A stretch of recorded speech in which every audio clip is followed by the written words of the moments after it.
Kevin Sudanдағы ғалап ашылықты суретке алу мақсатында Суданға барды. Сол күні Kevin juda шаршады. Halsizlikten, ilashsizlikten жығылды. Afrika ауылларында ашылықтан деңкесі құрып, dünyadan көз жұмып адырған адамларды суретке алу оға да ауыр еді. Құяш күн шуаққа батар уақытында ауылдың шетінде Kevin өзгеше бір көрініске түс келді. Кең ашықлық майданда кішкене қыз аштықтан деңкесі құрып, халсіз, киімсіз жерде жатар еді.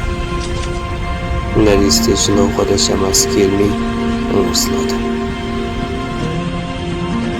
Kevin бұл қыздан 3 метр ұзақта күтіп тұрған қара құсты көрді. Ол күтер еді.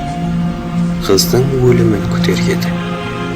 Өліклер менен азықланатұғын бұл жыртқыш құс жаңа өлжесін күтер еді.